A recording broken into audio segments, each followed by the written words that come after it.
예, 여러분 반갑습니다. 4월 22일 화요일 아침입니다. 오늘도 계속해서 예레미야 37장 말씀 함께 은혜 나눕니다. 37장 가운데에서 저와 함께 분봉할 말씀은 16절부터 21절까지만 함께 하겠습니다. 예레미야가 뚜껑 씌운 웅덩이에 들어간 지 여러 날 만에 시드기야 왕이 사람을 보내어 그를 이끌어내고 왕궁에서 그에게 비밀히 물어 이르되 여호와께로부터 받은 말씀이 있느냐? 예레미야가 대답하되 있나이다. 또 이르되 왕이 바벨론의 왕의 손에 넘겨지리이다. 예레미야가 다시 시드기야 왕에게 이르되 내가 왕에게나 왕의 신하에게나 이 백성에게 무슨 죄를 범하였기에 나를 오게 가두었나이까? 바벨론의 왕이 와서 왕과 이 땅을 치지 아니하리라고 예언한 왕의 선지자들이 이제 어디 있나이까? 내 주 왕이여 이제 청하건대 내게 들으시며 나의 탄원을 받으사 나를 서기관 요나단의 집으로 돌려보내지 마옵소서. 내가 거기에서 죽을까 두려워하나이다. 이에 시드기야 왕이 명령하여 예레미야를 감옥들에 두고 떡 만드는 자의 거리에서 매일 떡 한 개씩 그에게 주게 하며 성중에 떡이 떨어질 때까지 이르니라. 예레미야가 감옥들에 머무니라. 아멘. 네, 오늘 말씀 제목은 한결같은 신앙으로 산다는 것, 한결같은 신앙으로 산다는 것. 네, 물음표입니다. 이게 도대체 뭘까 이제 그런 건데요.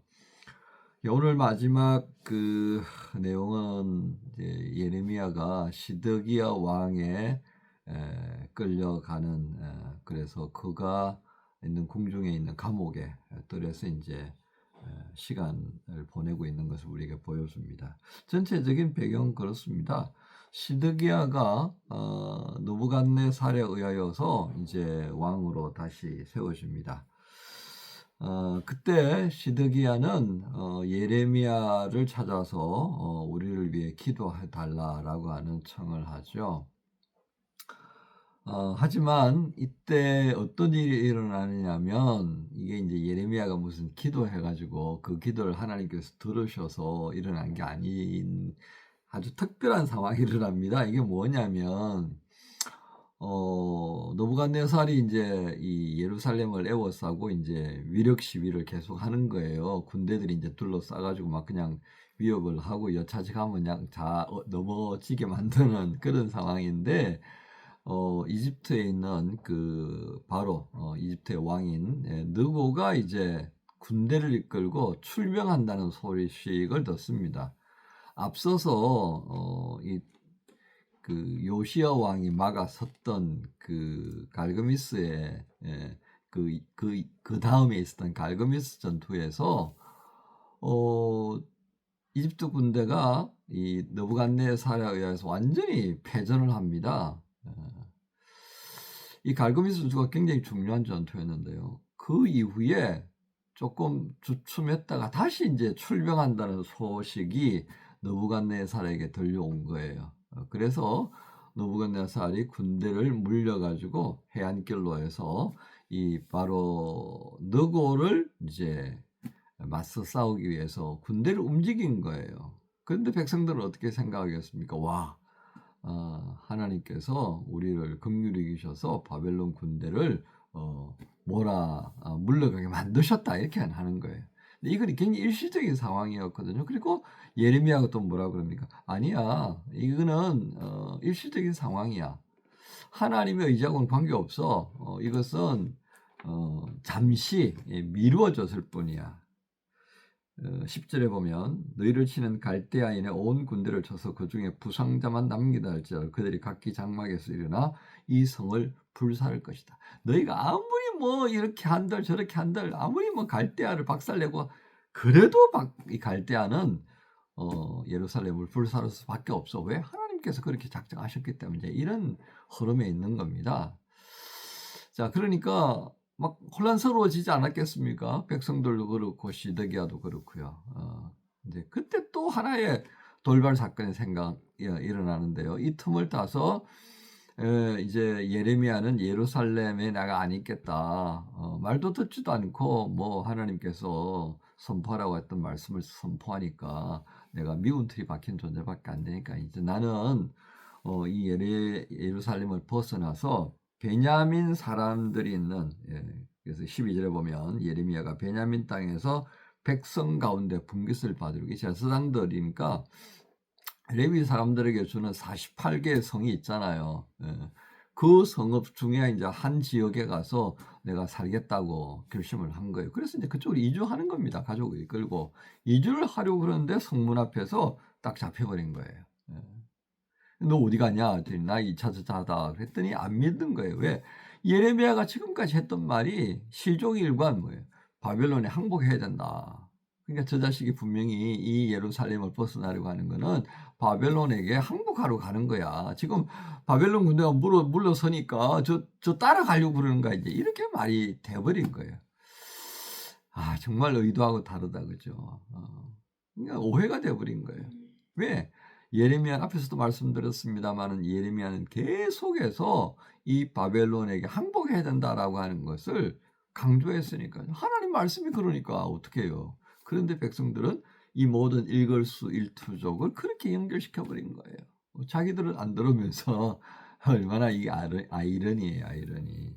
자, 그렇게 해서 잡혀가지고 결국 서기관인 요나단의 그 집에서 갇혀 지내는데 이 뚜껑이 있는 웅덩이에다가 집어넣고 뚜껑을 닫아버린 거예요.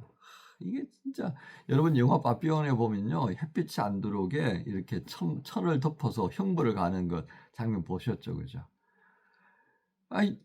이거 참, 이 무슨 그 당시에 전등도 없고 소위 말하는 토굴 안에다가 그냥 넣고서 그냥 뚜껑 닫아버렸다 그 말이에요. 그 예레미야가 얼마나 힘들었겠습니까? 마침 그때 이제 시드기야가 예레미야를 부르는 거죠. 그래서 이제 거기서 끄집어내 가지고 왕에게 데려다 주었더니 시드기야 왕이 뭐라고 그랬다고요? 야, 하나님께서 내게 뭐라고 말한 것 없냐? 예레미야 있죠. 뭔데? 그랬더니 망한다고 그러셨어요. 시드기야가 기가 막힌 거예요. 혹시라도 이 과정에 이 바벨론 군대가 물러서고 하는 이 과정에 하나님께서 무슨 뜻하신 바가 있어서 희망적인 메시지를 들을 줄 알았더니 임금님은 잡혀갈 거예요. 그 얘기 하는 거예요. 유다 왕국 망한다는 얘기잖아요. 여러분 여기서 이 시드기야의 그 고민하는 장면 한번 가만히 생각해 보세요. 누구의 아들이라고 그랬죠? 오늘 37장에 보면 요시야의 아들 시드기야라고 했어요. 요시야 왕이 어떻습니까? 정말 유다의 마지막 개혁을 시도했던 왕입니다.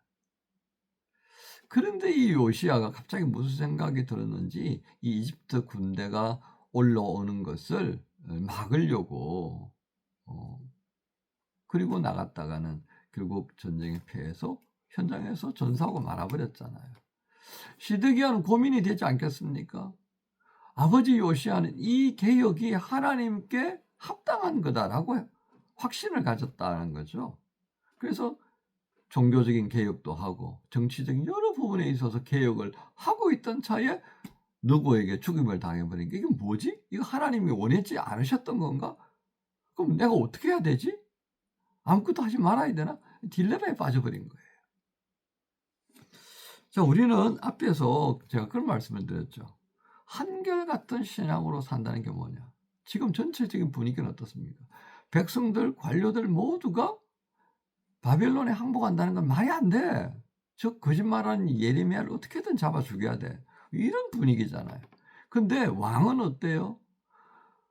이 이야기를 전하고 난 다음에 우리 다 잡혀갈 거예요. 왕도 잡혀갈 거예요. 이라고 난 다음에 근데 임금님 내가 청이 하나 있습니다. 나를 요나단의 집으로 돌려보내지 마세요.